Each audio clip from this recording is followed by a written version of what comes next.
Everyone, welcome to pharma study. आज हम बात करेंगे रिगार्डिंग प्रिपरेशन ऑफ एग्ज़ाम। आपको कौन सी बुक्स प्रेफर करनी है एग्ज़ाम के लिए, कौन कौन से सब्जेक्ट्स कवर करने हैं एग्ज़ाम को कवर करने के लिए। तो बेसिकली ये मेरा पर्सनल परसेप्शन है और पर्सनल व्यू है, ठीक है। अगर आप इसके अलावा भी आपको कोई और बुक्स सूटेबल लगती हैं, आप उसको फॉलो कर सकते हैं, रेफ़र कर सकते हैं।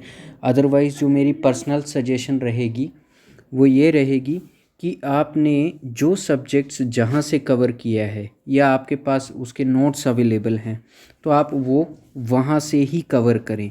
फॉर एग्ज़ाम्पल, अगर आपने फार्माकोलॉजी के नोट्स बनाए हैं या आपने बी फार्म टाइम में या आपने डिप्लोमा टाइम में फार्माकोलॉजी के नोट्स बनाए, वहाँ से पढ़ा है, हर एक सब्जेक्ट्स के नोट्स बनाए हैं, तो मेरी सजेशन यही रहेगी कि आप अपने नोट्स से ही कंप्लीट स्टडी करो। उसके अलावा कौन सी बुक रेफ़र करनी है वो मैं आपको नीचे बता दूंगा, ठीक है। बट अगर आप प्रिपरेशन प्रॉपरली करना चाहते हैं और फर्दर एग्ज़ाम्स के लिए भी करना चाहते हैं, जीपैट पॉइंट ऑफ व्यू से भी आप करना चाहते हैं, तो सबसे पहले हम बात कर लेते हैं सब्जेक्ट फार्माकोलॉजी। फार्माकोलॉजी के लिए दो बुक्स हैं जो कि बहुत ही अच्छी किताबें हैं। सबसे पहले preparation manual for undergraduates by Tara V Shanbhag, बहुत अच्छी किताब है, एल्सफेयर पब्लिकेशन है इसका, ठीक है। और इसके अलावा आप डॉक्टर गोविंद राय गर्ग की रिव्यू ऑफ फार्माकोलॉजी, ये आप रेफ़र कर सकते हैं। इन दोनों में से कोई भी बुक रेफ़र कर सकते हैं। अगर आपने एक बुक रखी है, जैसे फॉर एग्ज़ाम्पल अगर आपके पास तारा वी शानबाग है तो आप उसको थॉरो रिवाइज करके, थॉरो उसकी स्टडी करके आप सेकंड बुक भी रेफ़र कर सकते हो डॉक्टर गोविंद राय गर्ग की। अदरवाइज़ आप एक ही बुक रेफ़र करें तो ज़्यादा बेटर होगा। सेकंड कोग्नोसी सबसे बेस्ट, सीके कोकाटे, ये आपको पढ़ना है। कंप्लीट बुक थॉरो रिवीजन करना है कि मैटर को आपको याद नहीं करना है, लेकिन आपने हर टॉपिक कवर करना है, हर टॉपिक को पढ़ना है, ठीक है।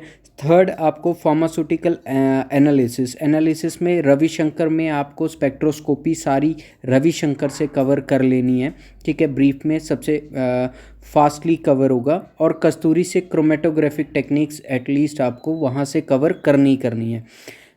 मेडिसिनल केमिस्ट्री के लिए वी एल्गारसामी वॉल्यूम 1 वॉल्यूम 2, ये भी बहुत अच्छी किताब है, एल्सफेयर पब्लिकेशन की बुक है और इसको आपने स्टडी करना है।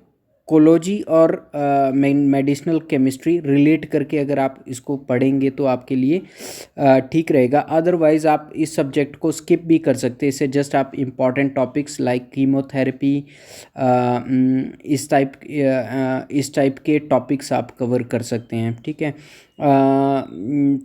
नेक्स्ट आ गया फार्मास्यूटिक्स आपका बहुत ही वास्ट सब्जेक्ट है, लेकिन इसमें आपको कोर सब्जेक्ट्स कवर करने हैं, जैसे dispensing pharmacy, R M Mehta की किताब मेरी तरफ से मैं आपको प्रेफर करने को बोलूँगा। अदरवाइज़ डिस्पेंसिंग आपने जहाँ से पढ़ा है उसको उसी किताब से पढ़ें।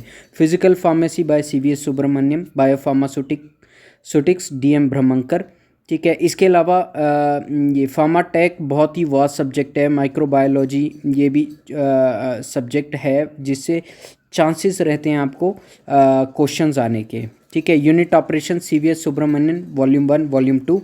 हॉस्पिटल फार्मेसी, ठीक है। तो बेसिकली ये point number D and point E point G, ठीक है, इसको आप कवर कर सकते हैं आप यहाँ से, ठीक है। आप रेफ़र करें Pearson guide to the GPAT by Umang Shah et al, ठीक है। इस किताब में बिल्कुल कंसाइज है। अगर आप ऊपर के कोई भी सब्जेक्ट्स बुक से नहीं पढ़ना चाहते हैं तो आप रेफ़र करें इस बुक को। इसके अलावा GPAT companion by NN Inamdar, इसमें प्रीवियस ईयर्स के आपको क्वेश्चंस रहते हैं, ठीक है।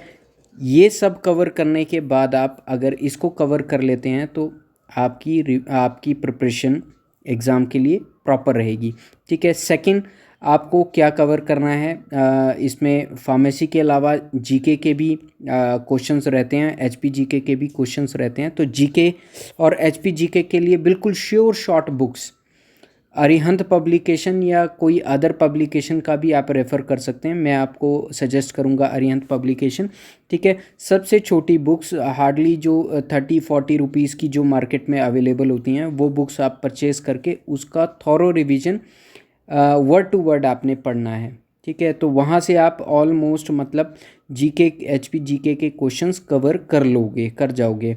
नेक्स्ट इसमें करंट अफेयर्स का भी रहता है। करंट अफेयर्स के लिए कोई भी एक मंथली मैगजीन पकड़ लेना है। ज्ञानम मैगजीन में आपका लास्ट में टिडबिट्स आते हैं 6 मंथ के, ठीक है। तो अगर आप सिर्फ 6 मंथ के टिडबिट्स कवर कर लेते हो तो आप करंट अफेयर्स कवर कर लोगे। बट इसके अलावा करंट अफेयर्स के अलावा आपको न्यूज़ अप टू डेट भी होना है, ठीक है। तो न्यूज़ अप टू डेट होने के लिए राज्यसभा टीवी में शाम को 8 बजे आधे घंटे की न्यूज़ आती है। अगर आप उसको देख लेते हैं तो आपके करंट अफेयर्स और रीसेंट इवेंट्स कवर हो जाएंगे, जहां से 1 या 2 क्वेश्चन आने के चांसेस रहते हैं। डीडी न्यूज़ इसके अलावा आप देख सकते हैं। अगर आपके पास राज्यसभा टीवी का एक्सेस अवेलेबल नहीं है तो आप डीडी न्यूज़ शाम को 8 बजे 1 घंटे की न्यूज़ आती है, पूरा न्यूज़ एनालिसिस आता है उसमें, तो वो आप कवर कर सकते हैं। तो ये सब अगर आप प्रॉपरली अपने शेड्यूल में फॉलो करते हैं और प्रॉपर रिवीजन करते हैं तो होपफुली आप फार्मासिस्ट का एग्ज़ाम क्रैक कर जाओगे, ठीक है। और ड्रग इंस्पेक्टर के एग्ज़ाम के लिए भी सेम स्ट्रेटजी रहेगा, बट जिसमें पोस्ट्स डीआई में पोस्ट्स वगैरह कम रहती हैं तो कंपटीशन हार्ड रहता है, तो आपको उस हिसाब से अपनी स्ट्रेटजी बना करके रखनी है। आई होप आपको ये वीडियो अच्छा लगा होगा। थैंक्स फॉर वॉचिंग, ठीक है, and do subscribe our channel. Thank you.